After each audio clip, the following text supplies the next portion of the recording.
Welcome back. Here's a heartwarming story on a cold winter's night. A teenage couple was torn apart for more than 50 years after a pregnancy and adoption. They managed to find each other and then went on a search for the little girl they gave up.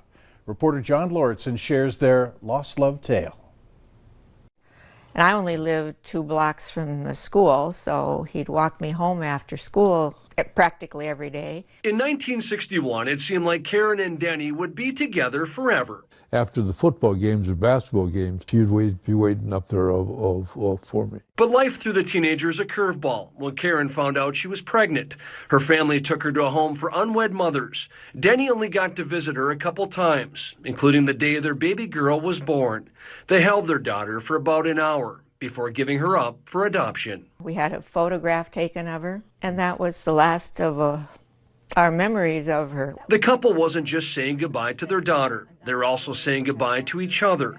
Life was different in the 60s. After returning home from the military, Denny proposed to Karen, who said yes. But her family wanted her to get an education instead. Being in love and inseparable made it that much harder to separate. No. I never stopped thinking about it. She's always had a corner of my heart. She was always there. For the better part of 53 years, they lived different lives in different parts of the country. Finally, in 2014, curiosity got the better of Denny. He did an online search for Karen, found her, and left a message at her workplace in Everett, Washington. So I called back immediately, and I said, "How did you find me?" They talked nonstop, like time had never passed. Then Denny flew out to see Karen.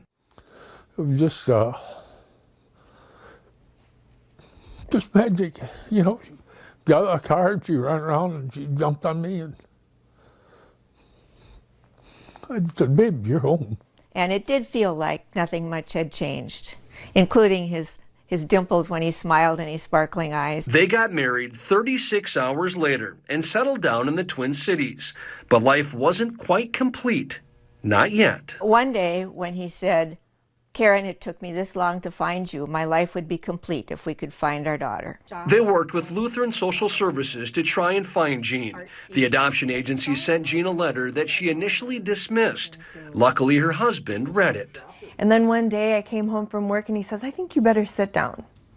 In the whole 30-some years of our marriage, he has never told me, "I think you need to sit down." That's when she knew her biological parents were trying to find her. More letters were exchanged. Then on a May morning in 2016, they decided to meet. When he walked through the door and I looked at him, I was like, oh my gosh, because I've never, ever looked like anybody. Ever in life. Never. And now you do. And now I do. They're making up for lost birthdays, lost holidays, and lost time. A new life together, thanks to a love that just wouldn't quit. The love we have for each other is absolutely second to none. Even today today is so strong, it's unbelievable. The perfect Valentine's Day story to prove love can conquer all. Coming up, a packed Sunday of college sports in our region. Devin is in with the scores and highlights next.